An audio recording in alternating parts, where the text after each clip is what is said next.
Good day mga katropax! Hindi ka pa ba napupunta o gusto mong balikan ang isa sa tinaguriang top island paradise ng Pilipinas? Kung gayon, narito ang 10 exciting activities na hindi mo dapat palagpasin sa Boracay. Huwag na tayo magpatampik-tampik pa. Let's get it on!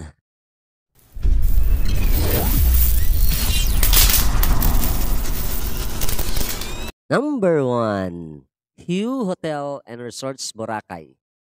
Isa sa pinaka-perfect to stay para sa inyong bakasyon kung saan pwede kang mag-relax at umorder ng drinks sa kanilang lounge at mag-swimming habang nagsashot sa kanilang clear and cool swimming pool. Meron ditong bars for drinks, acoustic music, art activities, habang ini-enjoy mo ang stay mo sa luxurious hotel na ito. Napakasulit ng pahinga at pagkain mo dito dahil sa kanilang unlimited eat-all-you-can buffet breakfast na ino-offer nila kung ikaw ay isang food enthusiast. Samahan pa ng cozy at elegant na rooms para sa iyong stay habang kayo ay nag enjoy sa bakasyon sa Boracay. Number 2. Island hopping in Puka Beach. 20 minutes lang away sa center ng Boracay ang isa sa pinakamagandang island hopping experience dito. Dahil sa white powdery sand nito at ang crystal blue waters na perfect para sa Instagrammable pictures, ang cool waters nito ay siguradong masusulit ang punta mo dito. Dito rin makikita ang mga dead corals sa paligid ng dalampasigan. Isa ring makikita ang kagandahan ng landscape ng bundok at dagat nito na talaga namang makukuha mong picture sa ganda ng lugar na ito. Number 3. Helmet diving and snorkeling.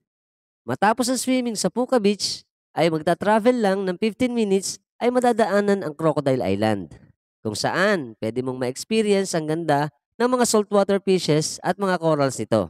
At katabi lang ng kalapit naman nito na Crystal Cove ay matatagpuan ang helmet diving area na may lalim na 10 to 20 feet ay ma-explore mo naman ang ocean floor na kahit hindi ka sanay lumangoy ay pwedeng-pwede ito para sa atin.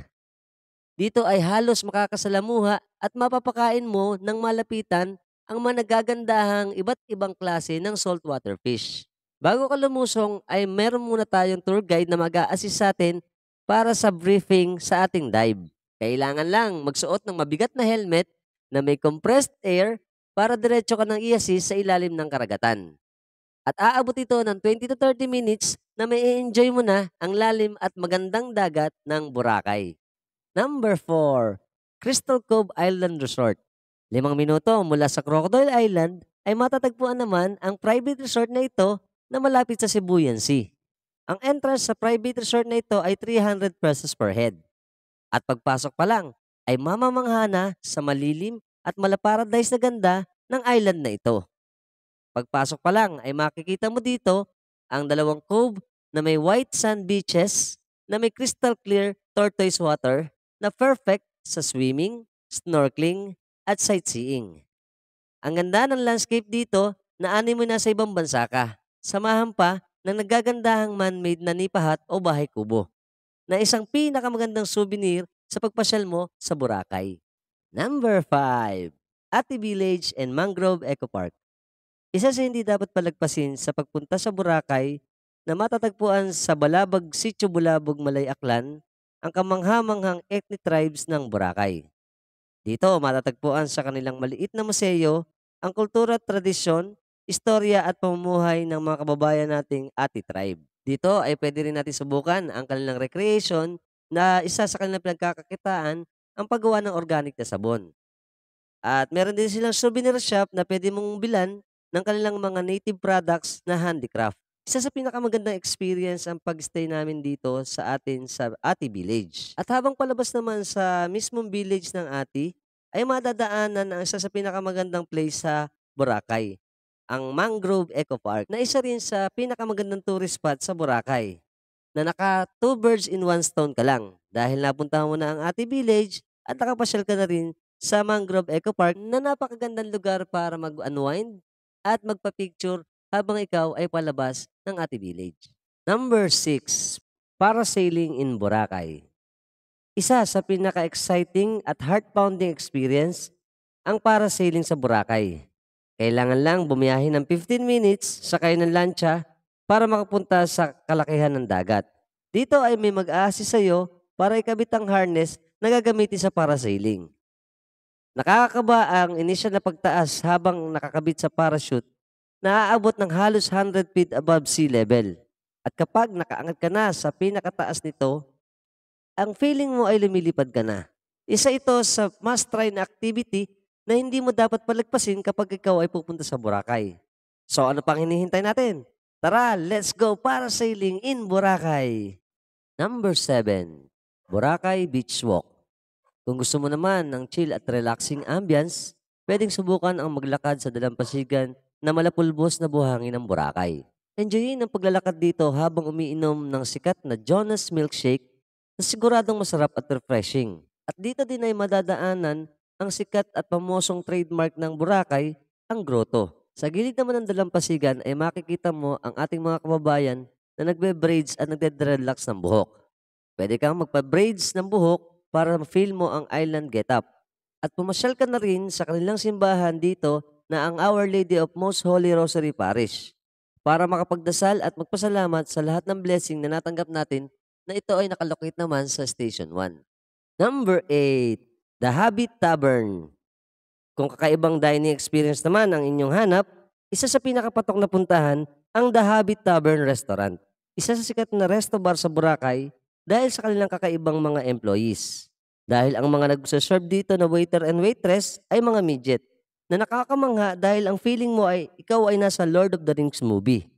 At samahan pa ng kanilang western and local cuisine na talagang the best experience. Meron din silang live acoustic session dito na parang hinaharana ka at napaka-romantic. Malalaki rin ang mga servings din dito ng pagkain. Kung romantic date ang inyong hanap, isa ito sa hindi nyo dapat palagpasin kapag kayo ay pupunta sa Boracay. Ano pa? Tara na sa The Habit Tavern. Number 9. Nightlife at V-Hub. Kung medyo napagod ka naman sa iyong island tour sa Boracay, isa sa pinakamaganda, affordable at masayang nightlife ang hanap mo, isa ang V-Hub sa cool na puntahan para mag-chill and refresh. Halos nandito na lahat ng pagkain. Dahil sa isang compound na ito, ay nakapalibot na ang iba't ibang klase ng tindahan para kainan. Pwede ka rin dito magpaluto ng gusto mong fresh seafoods. Meron din silang bar dito na pwede kang umorder ng mga drinks. Napaka-lively ng gabi dito dahil sa dami ng taong pumupunta rito. Isa sa kanilang highlights dito ay ang mga fire dancer ng Boracay na talaga namang ma-entertain ka sa kanilang husay sa pagsasayaw na may hawak na mga apoy. Meron din silang live band performances dito. Kaya siguradong sulit na sulit ang inyong stay dito pagdating ng gabi. Number 10. Shopping at D-Mall and E-Mall or Salik Island Mall. Hindi kumpleto ang travel natin kung wala tayong pampasalubong sa mahal natin sa buhay. Nasa puso ng Boracay sa pagitan ng Station 1 at Station 2 makikita ang D-Mall. Kung saan halos nandito na lahat ang best restaurant at ang mga naggagandang souvenir items na pwede mong puntahan para makapamili ng pasalubong sa iyong pag-uwi. At sa dami ng mga pagpipilian dito, malulula ka sa dami ng mga items. Isa rin sa pwede mong puntahan para bumili ng pasalubong sa mahal sa buhay, ang original E-Mall o mas kilala ngayon sa Salik Island Mall na nakalocate naman sa Station 3 dito na Lipapa, Manok-Manok, Boracay. Kung saan narito naman ang mga fresh seafoods na pwede ka magpaluto sa loob ng dati nang nasunog na kanilang old talipapa. Dito rin matatagpuan ang mga napakaraming souvenir items kaya sulit din ang punta mo dito upang makabili ka ng pasalubong sa mahal sa buhay. Kaya pasyalan na natin ang mga shopping malls sa Boracay. Po na mga hindi pa nakasubscribe sa channel natin, subscribe na po kayo. Hit nyo na yung notification bell para sa mga updated natin videos na ipalalabas ko sa inyo every time nagagawa tayo ng mga interesting videos. Kung nagustuhan niyo yung video natin, share nyo na rin. At hit nyo na rin yung like button. Until next time mga ka-Tropax, keep safe and keep moving always. Bye-bye! Bye!